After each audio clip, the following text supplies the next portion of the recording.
Good morning, everyone. I'm Wendell Jones, and welcome to this special program as we talk about education in the Commonwealth of the Bahamas today. And we have a number of people who are going to be here today to speak to the issue of education.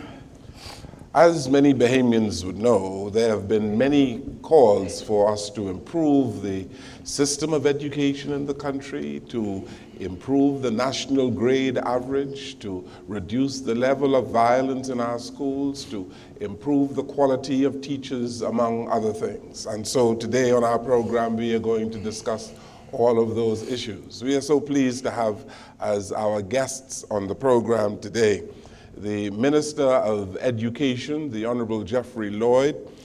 He's accompanied by Donovan Turnquest, the Permanent Secretary, Deputy Permanent Secretary in the Ministry of Education, and Julian V. Anderson, who is Deputy Director, Technology and Innovation. We're going to begin with these gentlemen talking about education today, and I'm joined by my longtime colleague, Godfrey Enos. Gentlemen, welcome to the program. Thank you very much for being here. Thank you. Minister, you've been traveling around the islands of the Bahamas. I see you in media looking at schools, and you've been seeking to motivate people. How is it going? It's going very well, Mr. Jones, and thank you very much. God, it's always a pleasure to be here with you and my beloved brother Godfrey. Happy to be in this wonderful facility. I'm very impressed, Mr. Jones. I see artwork around this room. I'm advised that you are the artist, and I can't believe that you have such an extraordinary talent. It's very, very impressive. And I'm very proud of you, sir. And I'm also very grateful that you would extend the invitation to our leadership team, members of our leadership team, to be here this morning to have a discussion about education. Last week, Wednesday, and this week, Wednesday past, we visited two islands. Mr. Turnquest, myself, and our team went to Andros, the north part, on Wednesday of last week, and then Grand Bahama this week, just to follow up on our a number of things, but most particularly how the school repairs are going. Pleased that they are going very well. The contractors have advised us that they will finish in time for the opening of school, which is the first Monday of September, September the 3rd. I do regret that in some instances, those contractors may have had a little bit of a late start. Because of the seasoning of those contractors and their capability, many of them didn't wait for the mobilization. As soon as that contract was signed, they went off. And then I also find it very impressive, Mr. Jones, that in our country today, we have people who are dedicated, patriotic, and loyal, and committed, not only to their craft, but also to this education establishment and to this country. They didn't wait around. They didn't just commit themselves only to the scope of works that had been handed to them by the Ministry of Works. Whatever they saw on that campus, they sought to have completed, whether that was a broken pipe or that was missing lights or some doorknob that was not yet on the scope. They went ahead and did it anyhow to their expense. And this is really impressive, heartwarming. So this makes me very proud of our people, very proud of the work that is being done in the schools, Grand Bahama and Andros across this country, and the work that we are doing at the Ministry of Education in the person of the Deputy Permanent Secretary, Mr. Turnquest, and Mr. Anderson, our Deputy Director, responsible for technology and innovation. We'll talk more about that a little bit later on. You are pleased that things are going well and you are going to have a smooth opening of school? No question about it. School is going to be opening, well, as a matter of fact, of course, the students come in, Mr. Jones, on the 3rd of September, but the administrators and teachers, they're going to be gathering next week. Beginning on Monday, we're going to have an administrative conclave at Malia, and all of our executives from across the country are going to be there. I mean, I say executives, I mean principals, vice principals, senior mistresses, and masters, and so on. They're going to be there in conclaves preparing for the school year. But do understand that at no time on our campuses is the school without some supervision. So somebody is present on this campus throughout the summer, whether it's the principal, vice principal, senior master, and so on. That happens throughout our school year. But the administrative conclave that will happen next week is going to really kind of transmit some skills that are crucial for our people to understand, first of all, leadership, the responsibility of management in the school system, and also to be able to deal with some of the critical circumstances that inure sometimes to and away from our benefit during the school year, whether that's the issue of violence, like you mentioned in your opening piece, or issues dealing with the industrial realities on the campuses. And I say that, I mean, you've got union issues. You've got issues that administrators have to deal with regard to teacher matters, shop stewards, and so on. And in the past, some of them have not been properly or adequately trained to do so. So we're going to be addressing those things specifically in workshops for the administrators this coming week at the Malia. Looking forward to it. It's going to be a great time. Godfrey? No, you have your microphone. Go ahead. Oh yes. He ain't technological. Sound like the rest of us. Thank you, Mr. Jones. Welcome, Minister. Thanks. And our guests. I'm very happy to be here as part of this discussion on our educational system, particularly public sector or government schools. I am a product of the government school system. In my era,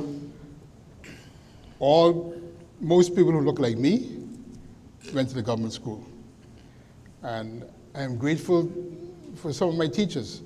Mr. Lloyd, you know some of them. Ms. Melitza Wint. Mr. Wint was the catechist at St. Margaret's. And St. George's. Right, and Ms. Wallace, her father was the dog catcher. She's now Ms. Wallace Knowles. They taught me to read and write. And also I had notable teachers like Dame Ivy at Science School and Susan Wallace. And so the foundations of my education are rooted in the public education system. And I think that Mr. Lloyd is doing a tremendous job in trying to enhance our public education in our country. Well, gentlemen, you are from the administrative arm of the Ministry of Education, Mr. Turnquest and Mr. Anderson. And some people complain about bureaucracy in education, that we spend a whole lot of time building the bureaucracy. And Mr. Turnquest, you're a good man to answer that. Yes? Thank you, Mr. Jones, Ms. Daniels. Happy to be here today to represent the Ministry of Education along with the Minister, Mr. Anderson. There's a lot of bureaucracy. It's true. It takes a while to get things done. When I was in the schools, we used to always wonder why things took so long to get done. Once I got there, I found out why. Okay? But be that as it may, we find ways to get it done and do it efficiently. As you're aware, I am in charge of the physical plant, and we're working very hard to make sure that schools are ready for September. And as the minister said, I'm quite pleased to say that practically every contractor has assured me that they will be completed before school open. How much of the work has to do with vandalism, Mr. Turnquest? Lots of it. And that is something we have to address maybe at the conclave with our administrators in the schools, how we can go about cutting down on the vandalism. A lot of it like broken windows, doors, toilets, things that can be addressed if people were assigned to certain areas to ensure. And mind you now, we've tried this in several schools that I've been at. We've tried to assign janitors, for instance, to the bathrooms. But, we have difficulty with that sometimes. The janitress will be there, then she can move away. And, but that is something that administrators can speak to in their schools. I'm told that millions of dollars every year is spent by the government of the Bahamas due to vandalism in our schools, and perhaps due to the misbehavior of students. Yes, it is. Yes, it is. This year, in the province alone, we're spending close to $8 million. In the Family Islands, $1 million. In Grand Bahama, $0.8 million. That's a lot of money, but that's not nearly enough.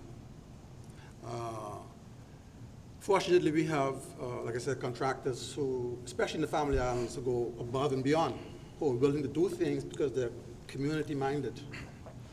If you go to Andros, for instance, we haven't even sent paint to Andros yet, but in Andros, they're painting.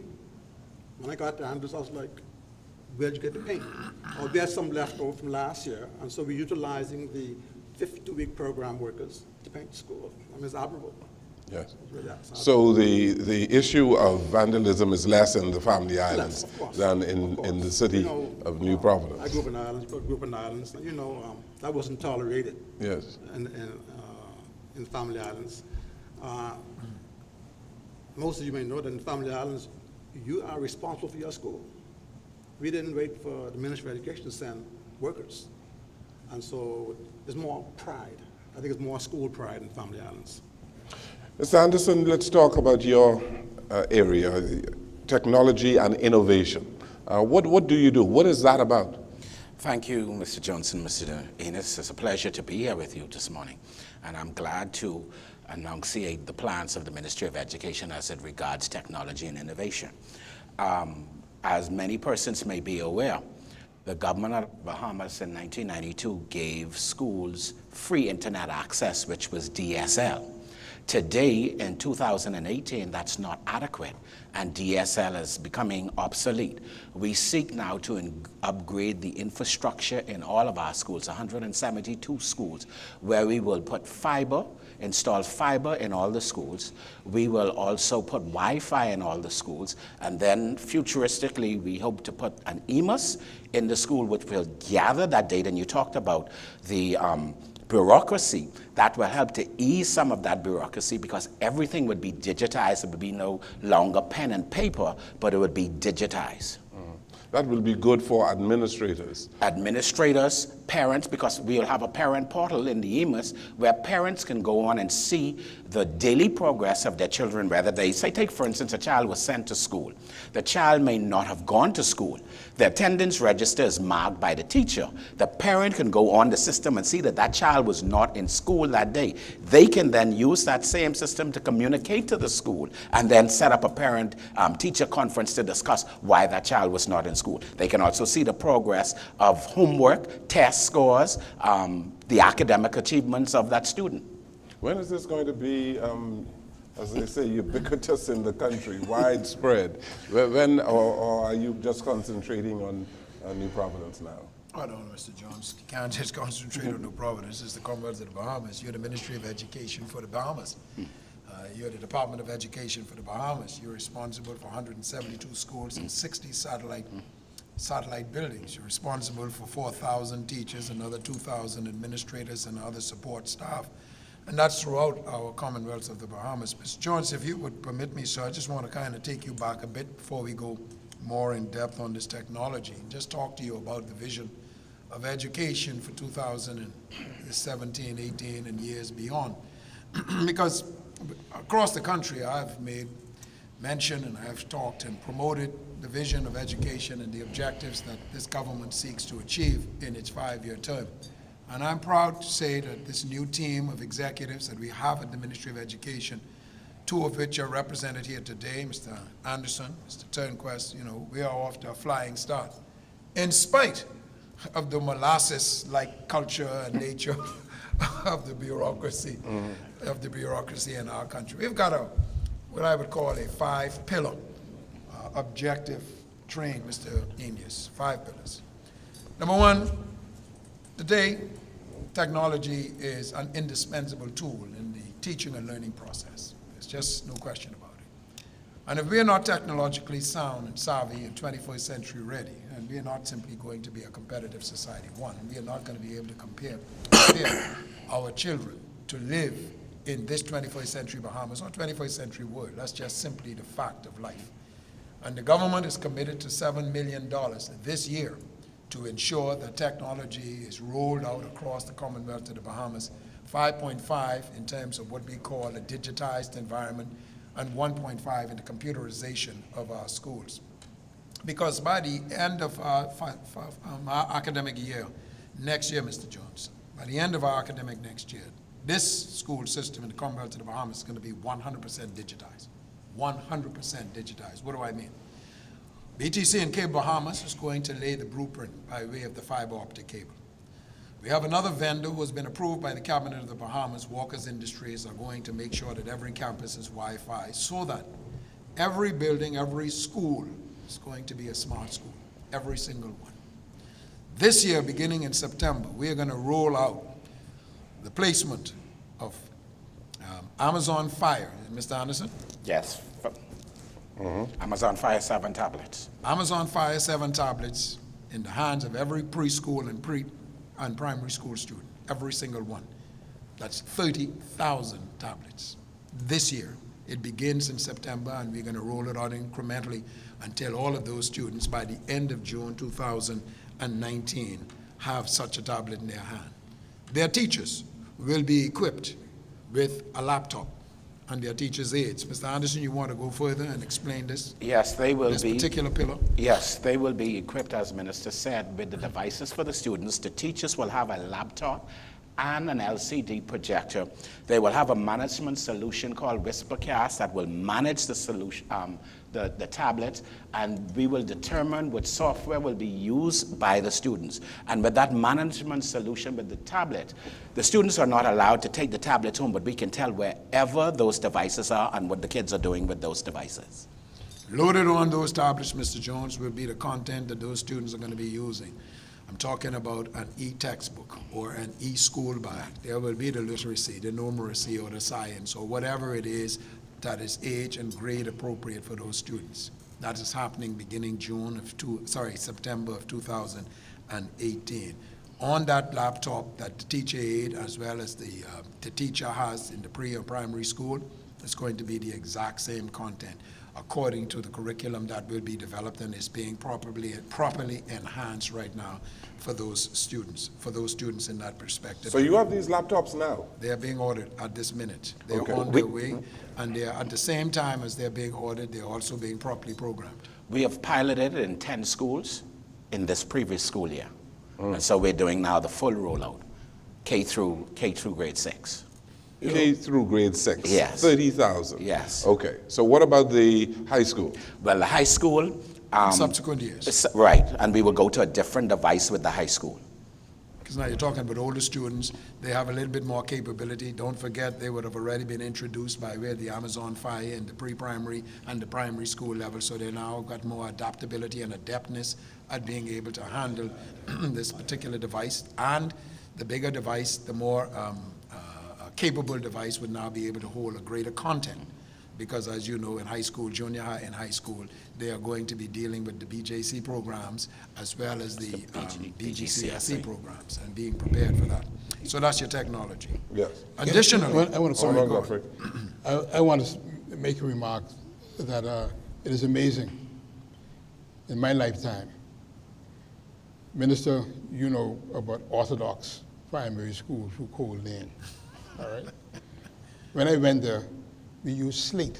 Yeah, but this is now, Godfrey. No, but in my lifetime, to go from slate Yes. to digitalization is a tremendous advancement in our country.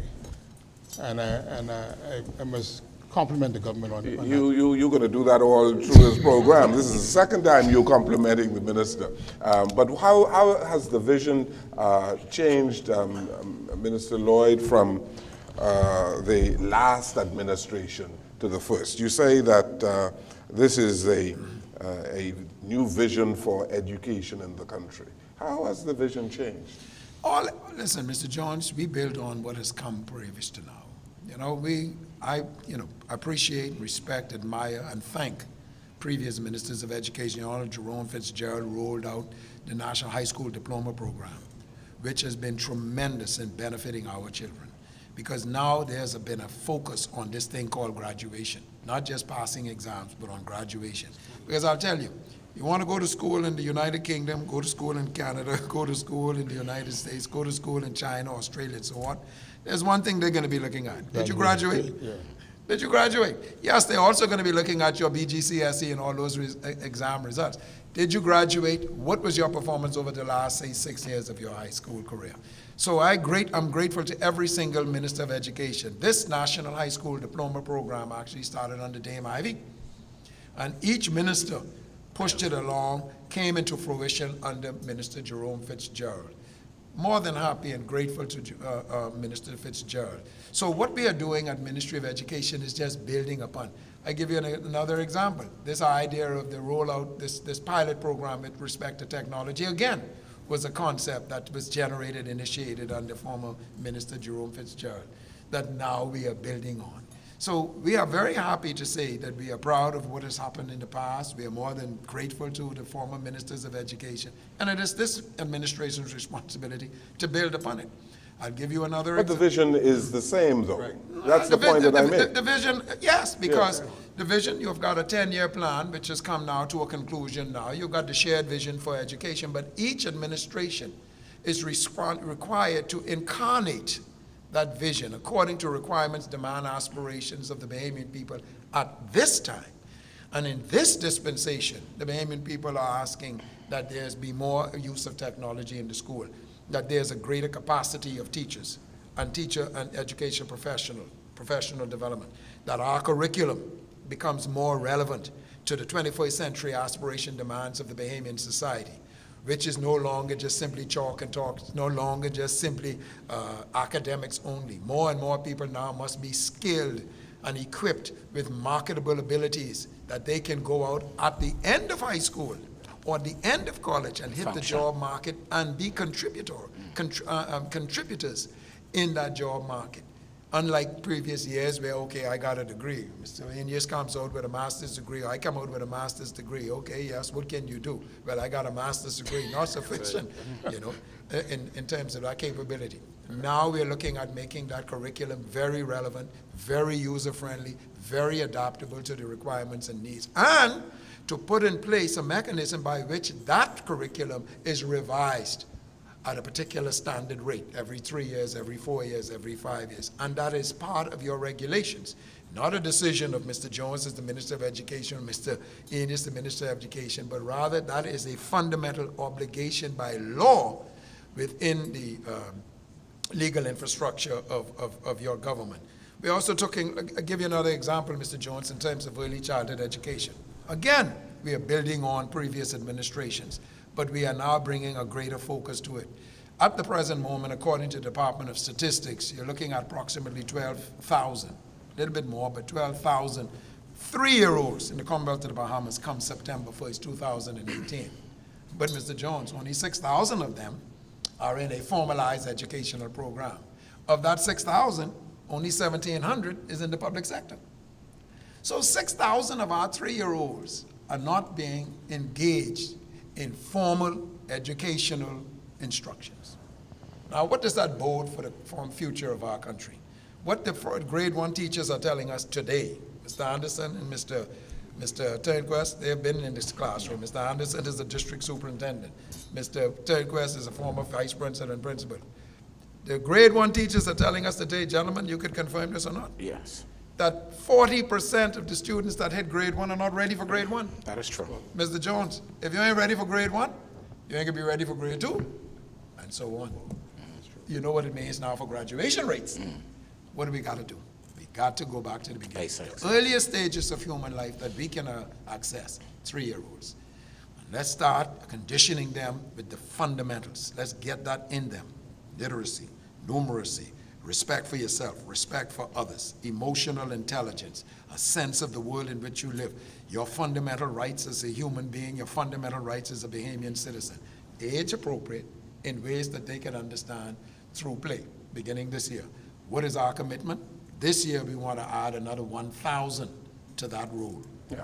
Has the government built the capacity for all of this to happen? Building the capacity. You are building. Building. So you do not yet have the capacity.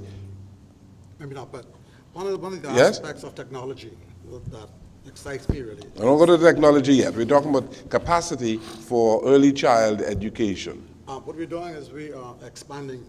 We're doing an expansion now of several schools. That those who have preschools, we're giving additional space in those schools. At Thelma Gibson, we have 4 additional classrooms. So we're expanding the preschool system.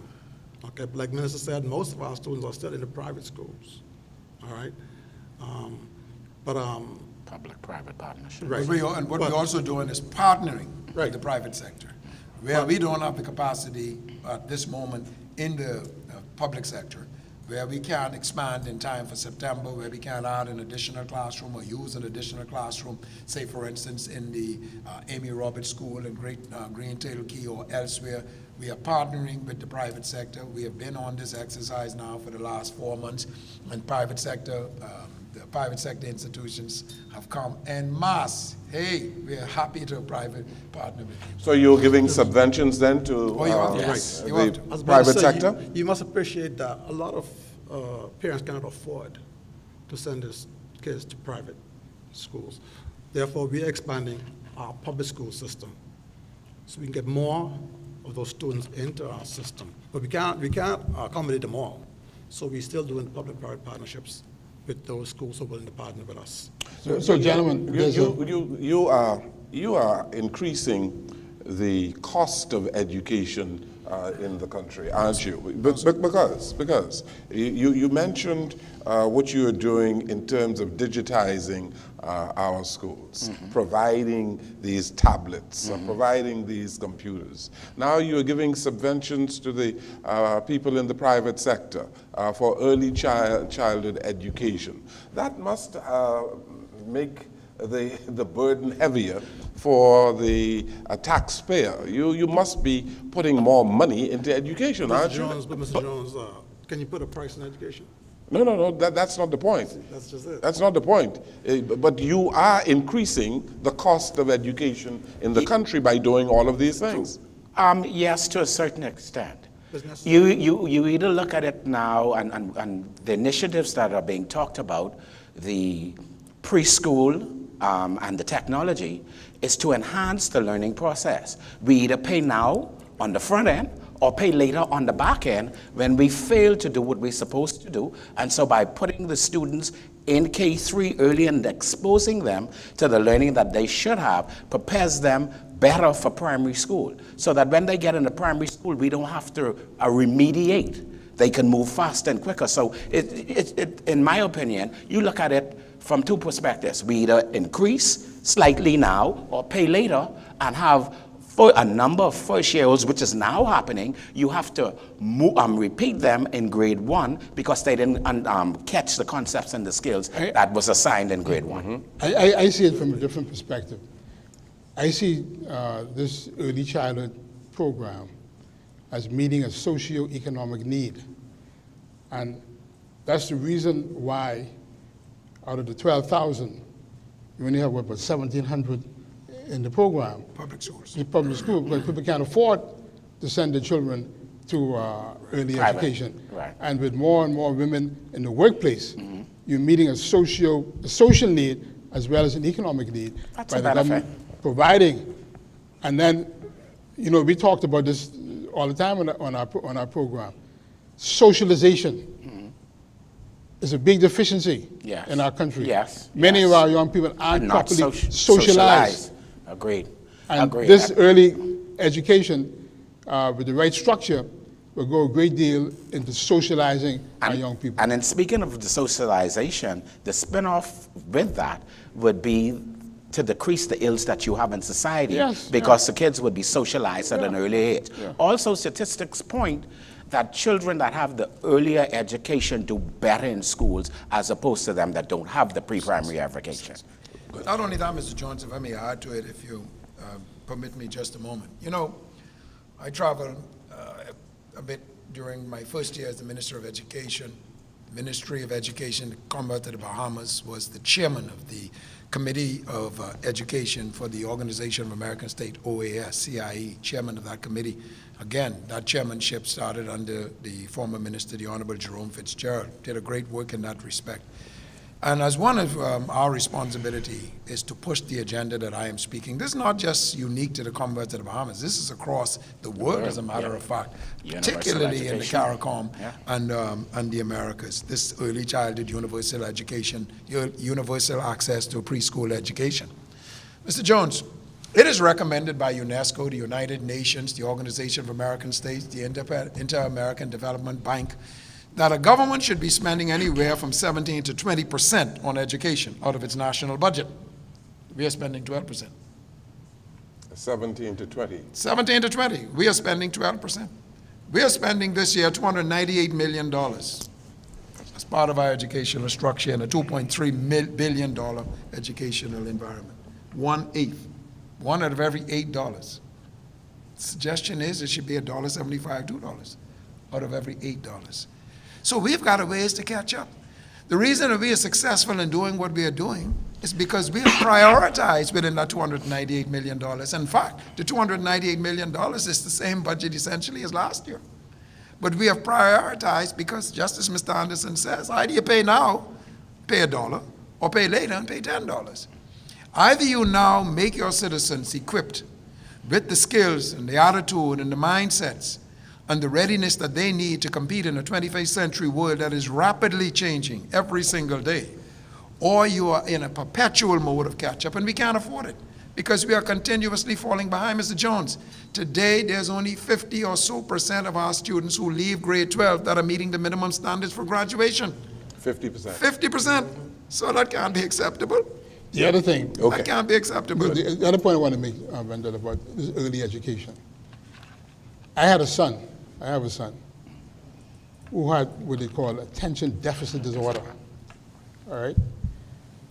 And through this early education, you are able to identify these And get the help that's handicaps, these now- yeah. issues early. Yes. And because when they're not identified, these are some of the people who end up being problems Yes, in your yes, yes, educational yes, system yes. and create Yes. havoc, in your society. right? Yes. But if you identify the problems in this early education stage, those things can be avoided. Another thing that I would like to mention too, and to stress the point, Minister talked about it, but the Millennium Goals, we only playing catch up. We are a nation group of islands. How else would we have equity and access in education if we don't use a technology? We're on this special program talking about education today. We want to take this break and we'll come right back.